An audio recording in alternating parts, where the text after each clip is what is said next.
All right, we're working on this New Yorker boiler, a CG50 ANC-TE2. It's from 2003.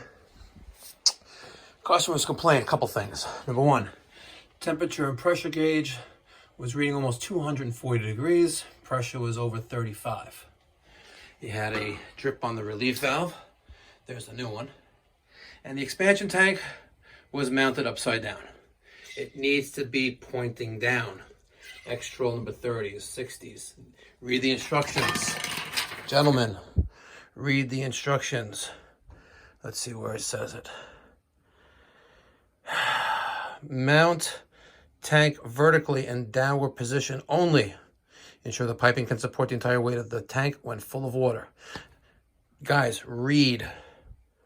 Read. You don't put it the other way around. This is the way you install an expansion tank. Anyway, this Honeywell Aquastat relay, the temperature was set to 140 degrees. I kid you not. I kid you not. So, now, using skills as a technician, why is the Aquastat set to 140? Possibly, the Aquastat relay is off by 60 degrees. So they raised it to 240. But I watched it go up to about 200. And as I slowly lowered that dial down to 200, the boiler turned off. I lowered it down to 190. The boiler cycled back on when it dropped below like 180. I dropped it down to 180 and it maintained 180 while the relief valve was dripping.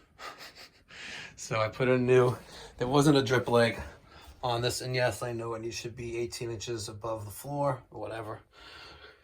I have a drip leg on it. I have the expansion tank installed in the correct position, and I just finished up my combustion analysis with the Testo 320. Look at these numbers, guys. It's perfect. Perfect, perfect, perfect. I guess I can dial down the CO a little bit, but we're good. They do need a cleaning though. Let's take a look down here. Yeah, got a lot of dirt down there. Offered him a service plan. He'll think about it. But there you have it. My Aquastat is back where it should be. I have an expansion tank in the right position, and my relief valve with drip leg is installed. So now we're gonna purge out these zones. I got my hose hooked up and ready to go. Let's start with the top floor first.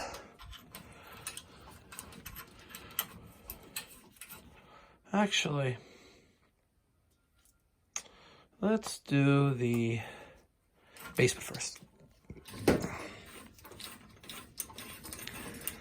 So, how I purge.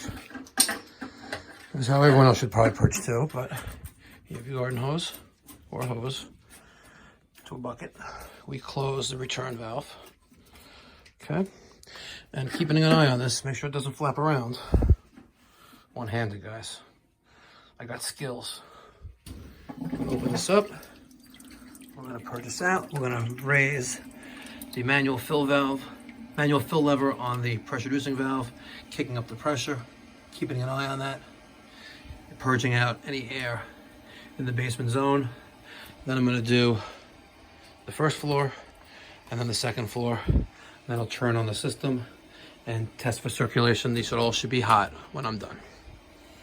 All right, guys, thanks for watching. And if you haven't done so already, I would really appreciate it if you could subscribe to my channel. I'm looking for 1,000 subscribers in the near immediate future. Okay? Plumber Mike signing off. Thanks for watching.